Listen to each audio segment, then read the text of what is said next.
Dr. Mix. Dr. Mix. Hi, this is Dr. Mix Podcast, episode 8. Today we talk about mastering. The tricks, the rules, the habits, the fashion. So let's talk about it. Firstly, what is mastering? I would say that mastering is the last check before your music hits the public. So whatever format you recorded it in, whatever your recording process or your mixing process or your compositional process for that matter, whatever that is, whatever sounds it generates, it ends up being listened to by a public. And the mastering is the last step before that piece of music gets distributed. Of course, there is a lot of pressure on mastering because if you get it wrong and then it's printed, there's no going back. So that's kind of the reason why there is so much hype and so much pressure about mastering. My first question would be for Aaron. What are the generic steps that mastering requires? Well, the generic steps is obviously to listen through the track and see if there's any problems that should have been fixed at the mixing stage and should be taken care of there. These could include pops and clicks. They could also include sort of resonances or things that stand out that the mixer might have missed. Correcting any frequency problems that need to be corrected, and basically making sure that it's compatible with the rest of the tracks that might be played alongside it. Sounds great. Tom, what can you tell us about texture, saturation, and things that make that piece of music more personal? The second thing to add to Aaron's remarks is you have to listen to the piece of music, or maybe it's an album, it's a more broad thing, and just try and see what the artist wants to convey with their music. It's a very artistic process. It's not just technical. So you have to listen to the music, listen to all the tracks, not just a few seconds of each track, but just the whole thing. See what the general idea is, what the general atmosphere of the album is, and then try and enhance all these qualities that the artist intended to convey. So yeah, all the technical bits that come later on, it's just an artistic gesture, as Claudio many times says, and he's very right. With regards to the texture, what I think I really mean is that every song should have its own tastes and its own mojo. So when we add texture, and most of the times that means adding saturation, whether that's tube saturation or tape saturation, then we're just trying to make it a bit different than any other piece of music out there. But yeah, to your point, Dom, it's absolutely fundamental to understand the message of the music. I mean, sometimes the message might be just in the words. Or if you're talking about house music, then probably it's in the rhythm. So enhancing those qualities is part of the mastering process. So typically, we would have a first step, which is restoration, as Aaron said before. Maybe there is some ringing, and we can address that with an EQ. For example, sometimes some tracks might be a bit boxy, so maybe you might want to remove somewhere in the area of 200, 300. That is an often seen problem. Sometimes there are problems with the S's, so you might want to use a de-esser on the whole master itself. The principle is correcting before enhancing, because otherwise if you enhance first, then you enhance all the bad qualities of the master. So you have to clean it up first. Sometimes it's a matter also of restoration. So you can use programs like RX5 to clean up pops and clicks and things like that. But I would say that what usually comes right after that is compression. And because, of course, the mix should be without any processing on the master bus, we try and recreate that good compression. For example, Aaron, what are the typical compressor? Let's not talk about specific plugins, but general areas with reference to the real hardware as well. Of course.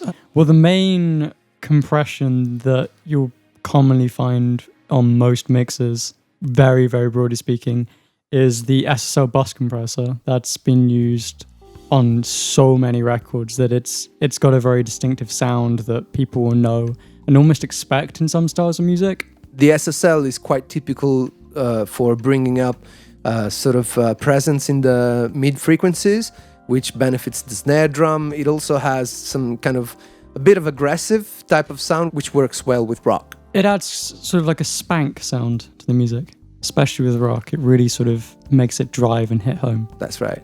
And what is a plugin that you like to use, Dom? Well, one of my favorite bus compressors is the Gray from Slate Digital, which is really nice. And we've done like an A/B comparison here in the studios, and it sounds brilliant. The Red also is very good. The Neve for ballads or like stuff that doesn't have so much transients, like orchestral stuff. The Neve is very good.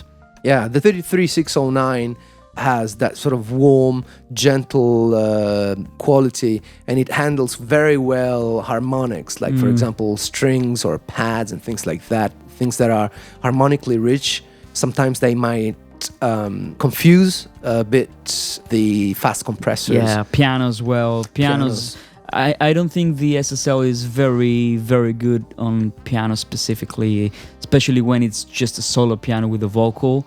That wouldn't be my compressor of choice. I would totally use either the Neve or the Phoenix. Right. But Aaron, what are we really looking for when we apply compression to the track? When we're applying compression at that stage, it's very much about gluing the individual elements of the mix together and making sure they will work cohesively. Right. And what have you got to say, Dom, about attack times? Well, attack times is one of the most important things, and of course the release as well. But attack times, I think if you want to retain a punchy mix, it should be more than 10, maybe 30 milliseconds, so that you get the initial transient, so that the song breathes a little bit, and then you get the release, which should be actually in sync with your track. And that's the hardest thing to get right, in my opinion. Most people don't get the attack and release times right. So the compressor has to breathe according to the rhythm of your track. But certainly you don't want to go very fast unless you're using a very specific compressor like the Focusrite, which works very well even in fast settings. That's right. And also, yeah, that's a very good point, by the way. Watching the needle dance with the music, it's a very good indication. A very good way to set up the master bus compressor in the first place is to first crank up on that compression ratio and to the threshold, so that you can see exactly how long the needle takes to go back to zero. If you see that the needle is constantly being in the middle of the scale, then it means that you don't have it right. Ideally, the needle should just move a little bit. Typically with bus compression, you don't want to compress more than 2 dBs, 3 dBs, if you're really cheeky, 4 dBs. But that addresses also the rhythm of the track. And of course, using longer release times, which is another legitimate technique, might work for slower songs. And also it works in order to bring up the levels of the low parts. Like for example, there is a breakdown maybe, and that tends to be very quiet in comparison to everything else. So when you use a compression also for leveling, then a longer release might be helpful. Sometimes a combination of different compressors works really well. One thing with the SSL bus compressor that I think a lot of people tend to overlook is that with the different ratio settings, it introduces a different knee characteristic to the attack of the compressor. Personally, I find that the 2:1 ratio is way too slow. The 4:1 is generally where I find it starts to work. Yeah, and especially with the SSL, it seems like sometimes the 4 setting acts a little bit less than the 2 setting. Yeah, it's because the 2 is sort of a very gradual knee, so you'll get a lot of compression introduced sort of as the threshold kicks in. With the 4 setting, it's quite harsh, quite aggressive, so it's a bit more all or nothing. Yeah, and you can subsequently use a more conservative amount of threshold so that the needle doesn't move too much. And the Phoenix has a completely different sound, meaning that it makes the whole thing bulkier. No, that's not the right word. It makes things more fat. Sorry to use a word that's pretty predictable. It's more rounded. It really smooths out sort of the top end and makes it very appealing, very rounded, very musical. Yeah, I mean, of course, it doesn't work on everything, but it's very rare that we have used the Phoenix on something and we were happy with anything else. I mean, boutique-style compressors will do a lot, provided that you know what to do with them. It's really hard not to use it, actually. Sometimes we use the SSL, then with just another layer of compression, just like the Phoenix just touching the needle, and it just works so well. It just adds this extra layer of, awesomeness to the sound, if I may say so. I know it's not technical, but I think that's also one big part of mastering. It's like very subtle changes in every stage gives you the overall result and the much desired loudness that everybody seems to crave. It's all done in steps. It's one step at a time. So if the Phoenix can give us 1 dB of perceived loudness, not even if it's not real, if it's perceived loudness, then it's worth adding it to the chain. That's right, because as we said before, in mixing, everything is achieved by small steps. So having various layers of compression, typically, with every compressor working very little, is much better than using just one compressor, but have it work too hard. So, all right, let's go to the next stage. Probably when we go to the next stage, we would add some more character. It could be maybe some tape. It could be some whatever harmonic enhancer, if that's needed. And sooner or later, we will hit the EQ. Now we're not talking about corrective EQ. We're talking about enhancing EQ. Dom, what have you got to say about EQing for enhancement?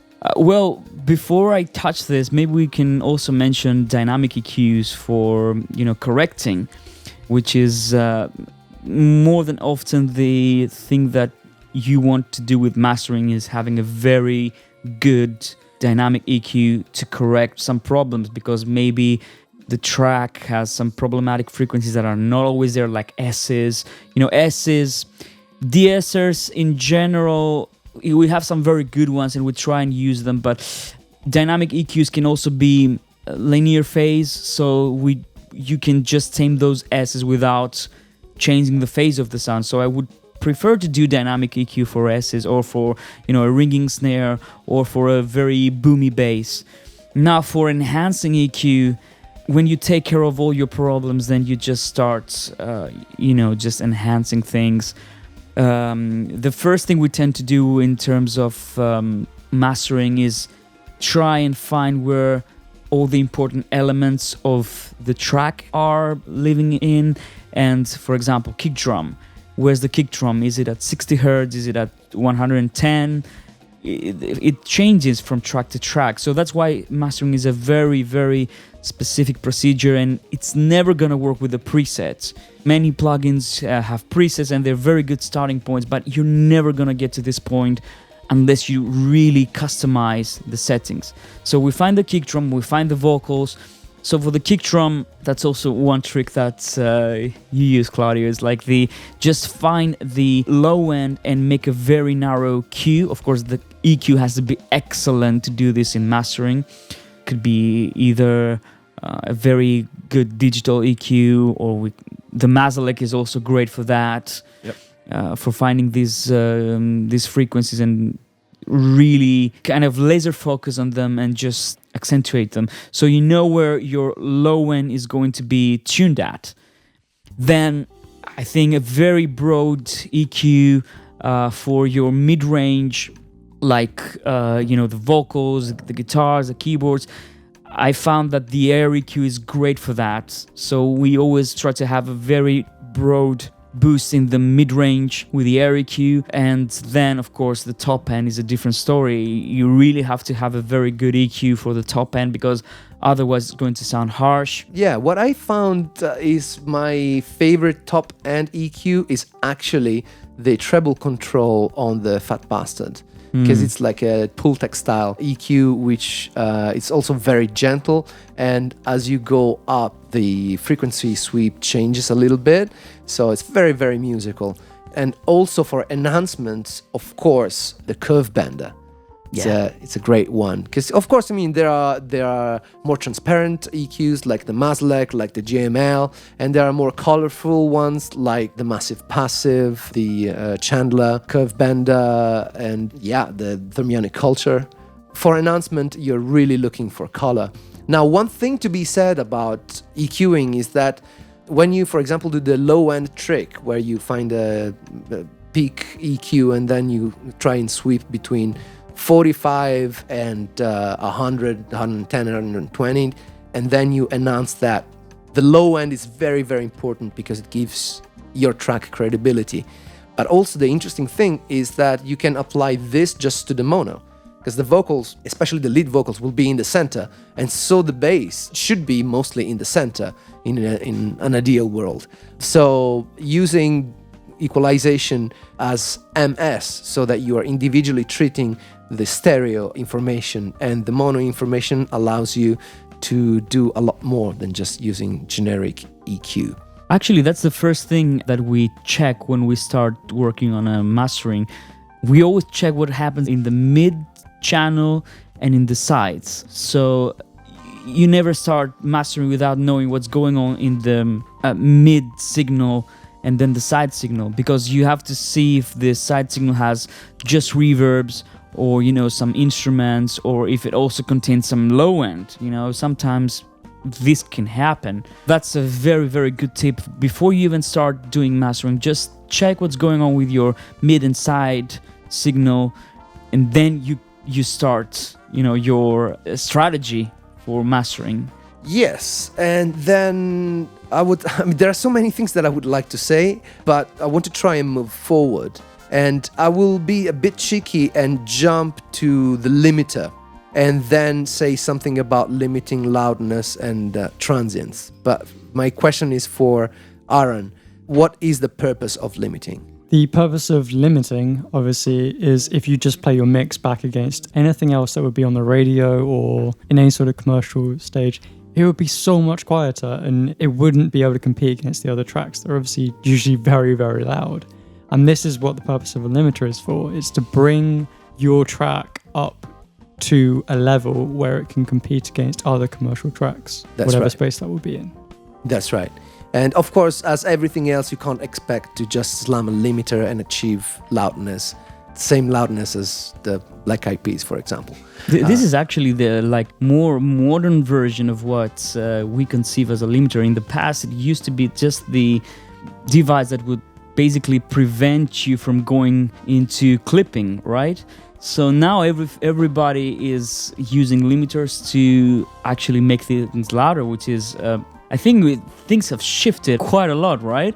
Yeah, I mean, the bulk of the technology was developed by radio technology. So in order to avoid the signal over-modulating, then there would be a wall of separation between how loud the level could get and the transmitter. So that, of course, meant that the lower level would be brought up, whilst the louder stuff would be chopped down. And as a result, you could shift the whole volume up by a notch. And the loudness war was always there. It was there for vinyl. It was there for advertising. You know, the advertising was always louder than the program because the advertising guy could spend so much money and use better limiters. So that was the trick at the time.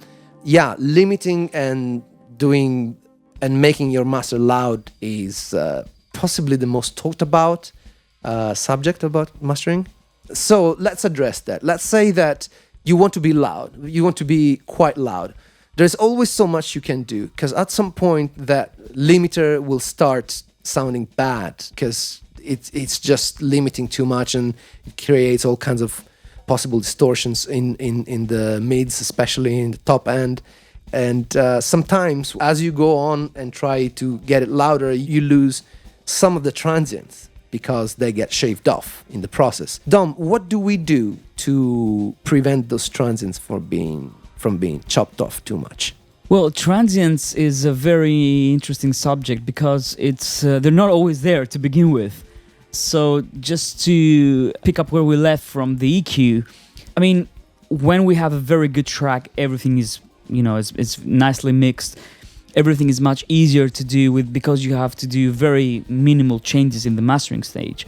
But sometimes you don't have enough transients, so inevitably the track is going to sound flat. So basically by boosting, the important elements of the track, like the kick drum or the snare, I'm talking about frequencies here, allows us to give more information for some transient enhancers to do their trick. So before we use some envelope shapers, transient enhancers, we just boost a little bit so that we can give them something to work with.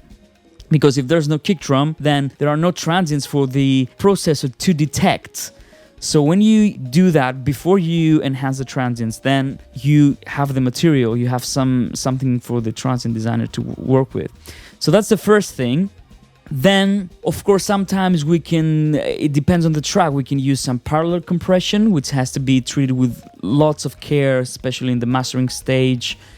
But it works. It's actually one of our secret ingredients. And of course, then long attack with the bus compressor. And of course, after that, you enhance all those things, bit by bit. And then for transient preservation, a very, very, very good quality limiter is vital. So every limiter sounds different. We have so many limiters here. It might be a case that we use a different one for every application. Sometimes one limiter can work for like 80% of the stuff, but there's this 20% that it won't work. So we try and use different limiters. So it's always a good idea to invest on good limiters, even if it's plugins or hardware. The limiter will make the difference. Yep. When trying to preserve these transients, like the kick drum, the snare. The snare is the first to go always. Yep. So that was my first, frustration when I started mastering. When I was like a teenager, it was like I had spent so much time working on the snare, and it was shaved off, and I was so frustrated, and it became an obsession really to try and find what's the way to preserve the snare. Yeah, and in fact, using multiband transient designers is a great way to address specific problems, because you might decide to have a certain envelope on the mid frequencies where the snare is, and yeah, it's not going to affect the vocals because it's just going to affect things that come in suddenly, like the snare drum. So multiband transient designing is a great thing to have. Speaking of which, I would talk about multiband compression. We actually have a great video about the TubeTech multiband compressor. It's a very interesting technique. It doesn't always work for everything, but the idea is to isolate 3 main frequencies, low end, mids, and highs, and compress them individually. What's great about the TubeTech is that you can literally isolate each frequency, because you have a volume control which goes all the way down to 0 for each band.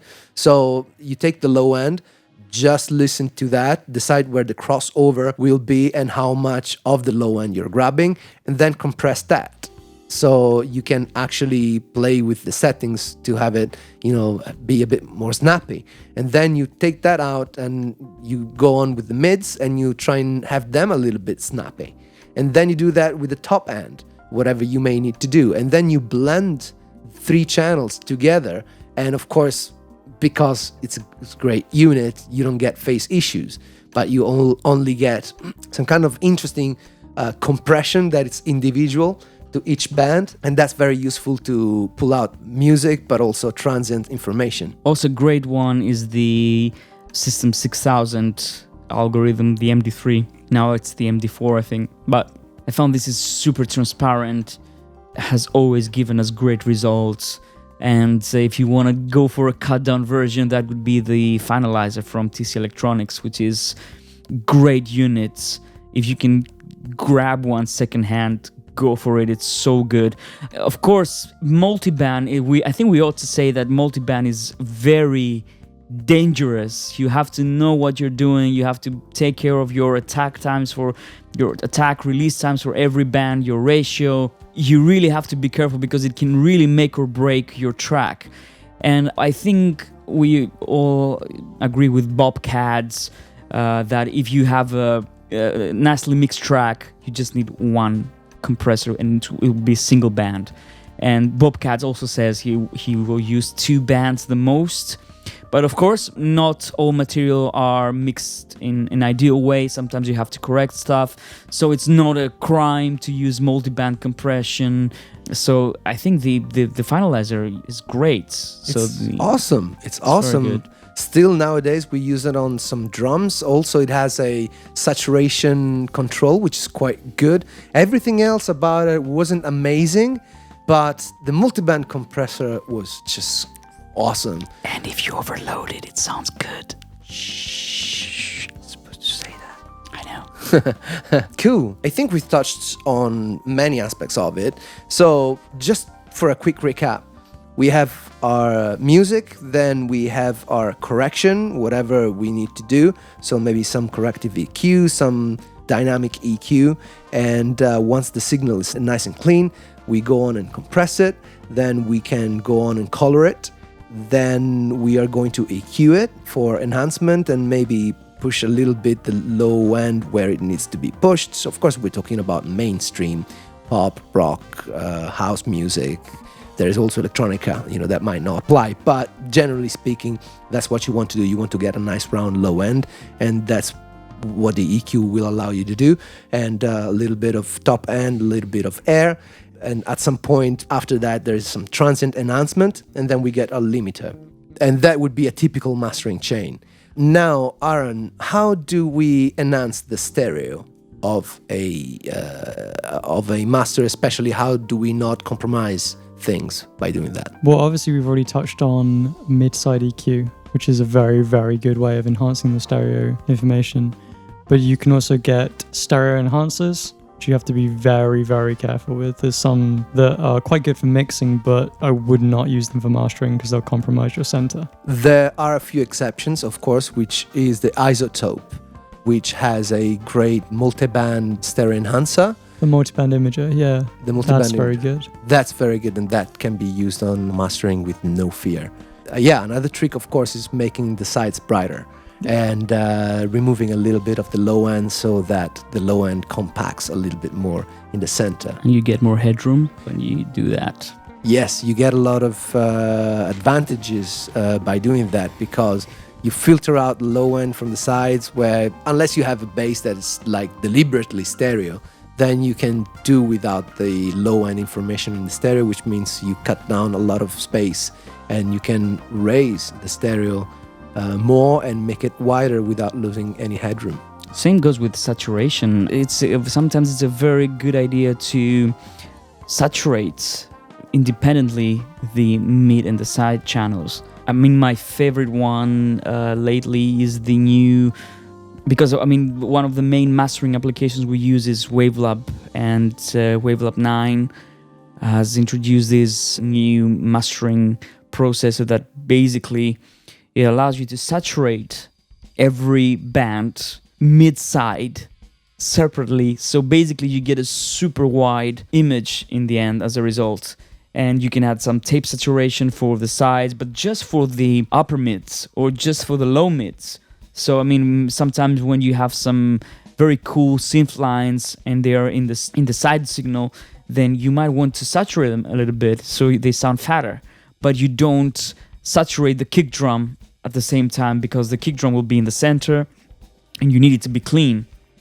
If you saturate the kick drum too much, then you will hear the distortion, you will hear the harmonics, you will lose some of the attack, but you just affect the sides. So that means that your synths can sound really fat, or guitars.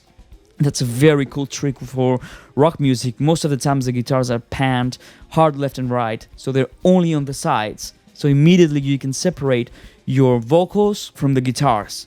So the guitars, you can make them really, really nice and beefy, and the vocals are still in the center and you don't touch them. Yeah.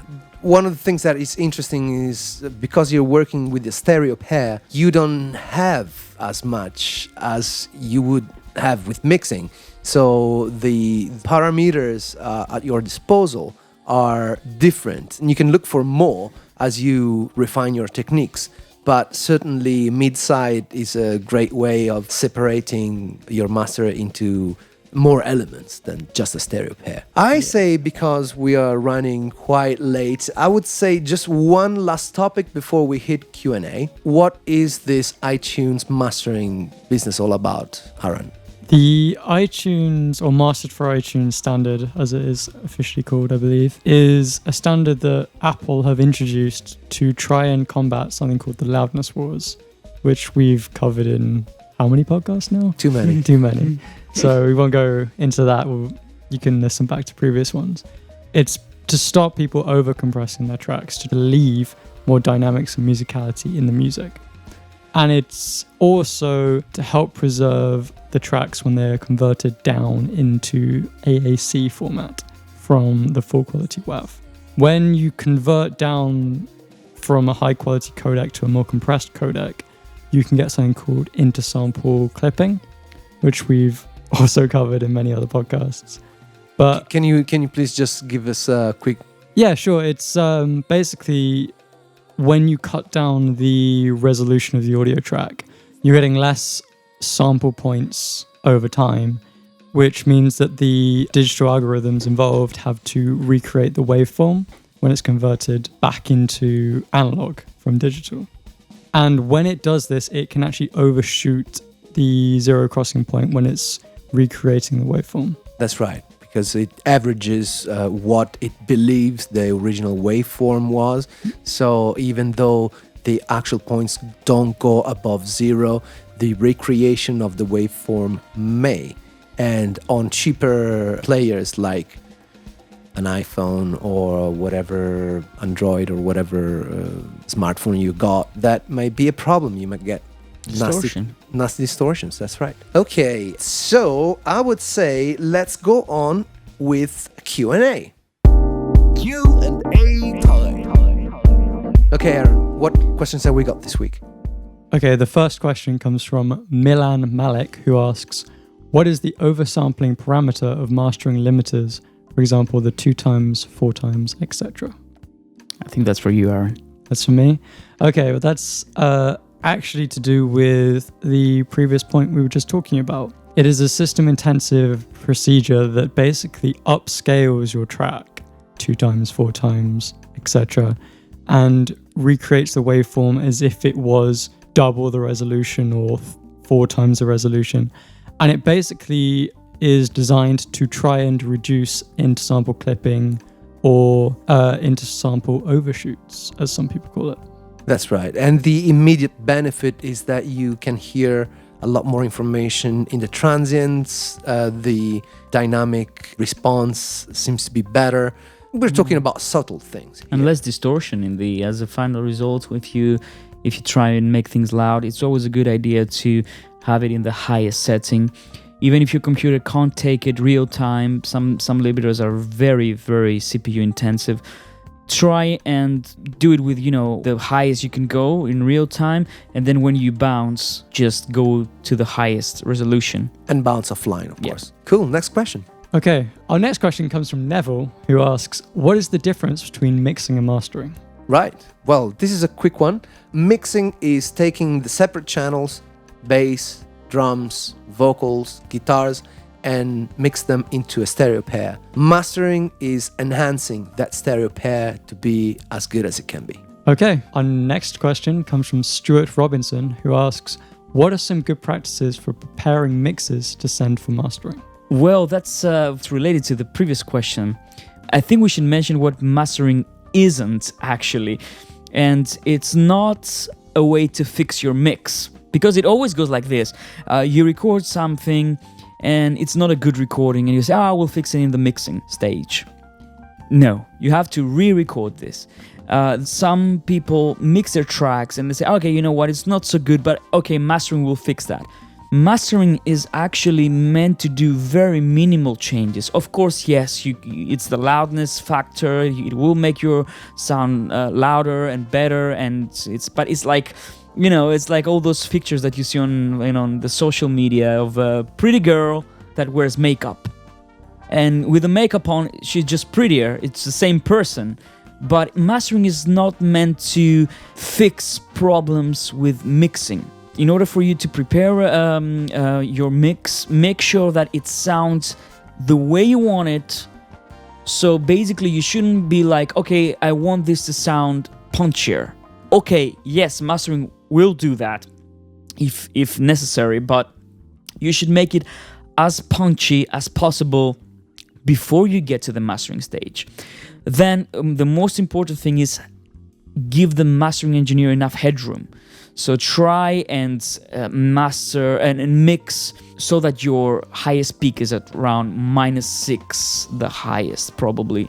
And you can still see the transients. So if your waveform is like a brick, or like a sausage, mastering can do very, very few things to fix that.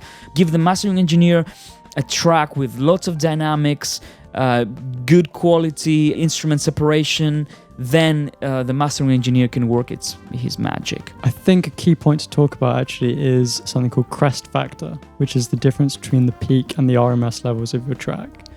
Obviously, if you're leaving a lot of headroom, say 10 dB peak volume, then that's a good thing to aim for. But if your RMS is sort of crushed because you've overcompressed your track, you're not leaving the mastering engineer much. Yeah, the sausage could be a thick or a thin sausage. It doesn't really matter if it's a sausage. It's a sausage. It's a sausage. There's nothing you can do about it. You can't recreate the transients. You can't unsausage a sausage. Yeah. That's the next quote. But yeah, I mean, to cut a long story short, just remove all the plugins from your master bus and just make sure you give some headroom. I mean, I'll be happy if you give me -3 dBs. Just stay away from 0 as much as possible. You can be quieter, but please don't be louder than -6, -3, something like that. Of course, make sure you don't have any distortion, so you don't try and push your mixing chain so that it distorts. Just make sure that it's clean, unless you want distortion for some reason. Make sure it's clean. It's a very common thing that we get mixes that have distortion in there, and mastering just enhances this distortion. You can't get rid of the distortion after the fact. When we have this, we always talk to the artist and say, look, do you really want this in there, or can you please give us a version that doesn't have this distortion, because we can't remove that, you know? Yeah, we're not talking about distortion, guitar distortions. We're talking about the system distortion. Yeah, clipping. Which is, which can be very nasty. And one last thing, and then we'll go to the next question. Sorry. Because, of course, when you remove your master treatment, the music will change dramatically. Don't panic. Still bounce that stuff and send it to your mastering engineer. But make sure he also gets your mastered version, so that he knows what sound is in your mind, where you're coming from.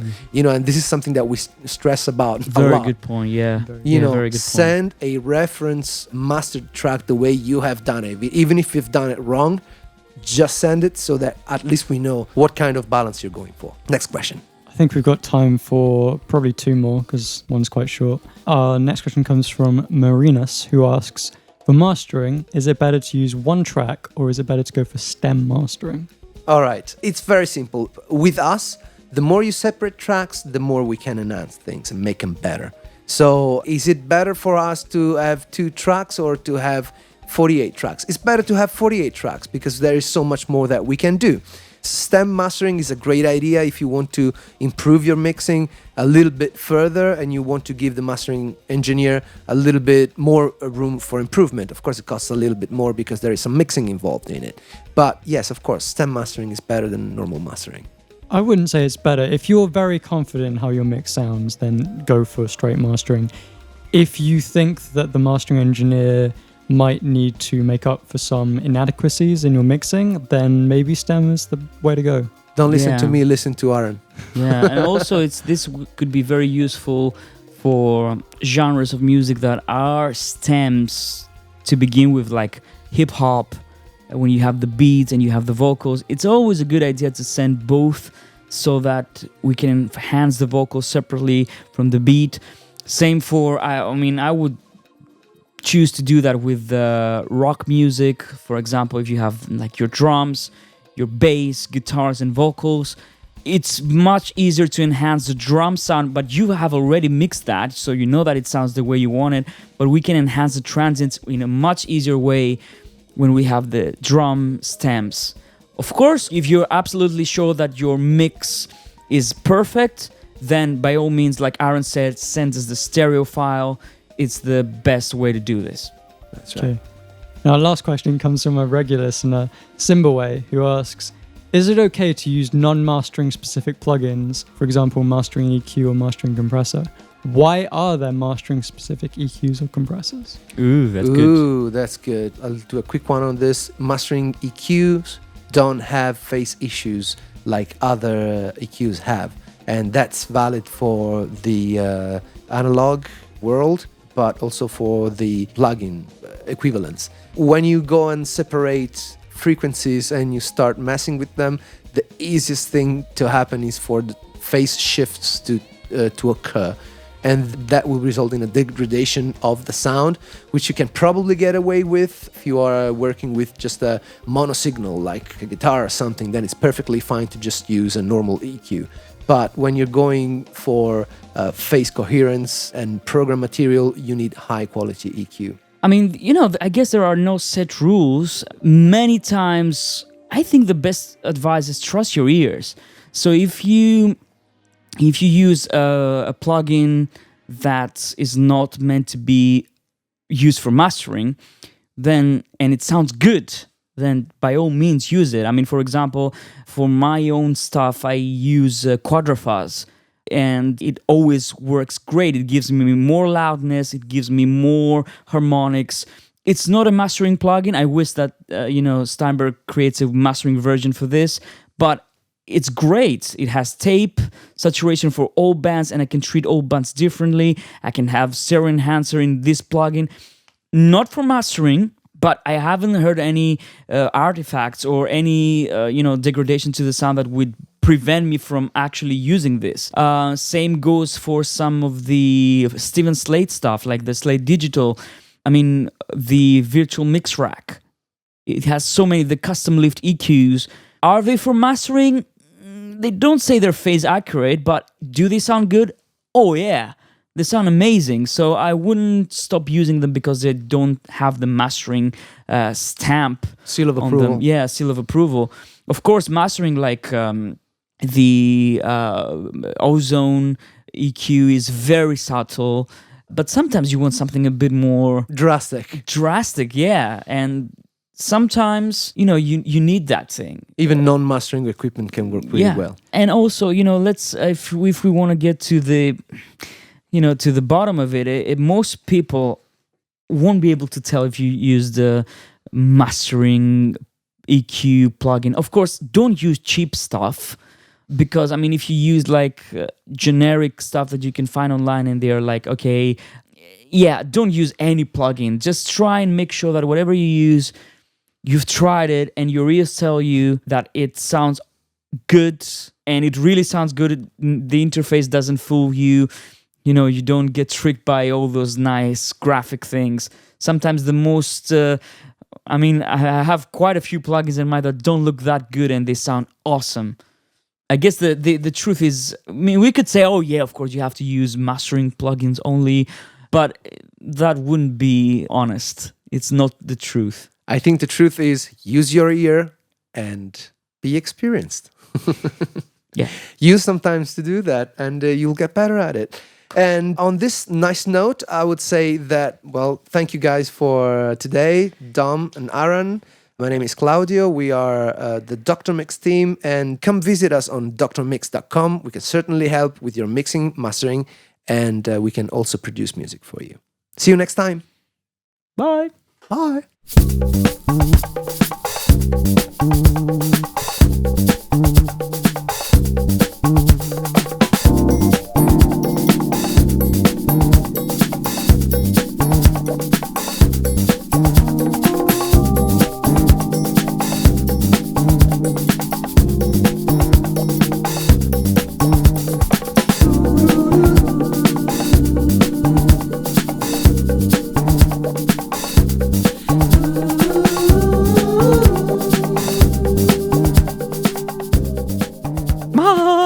How does Zero do it?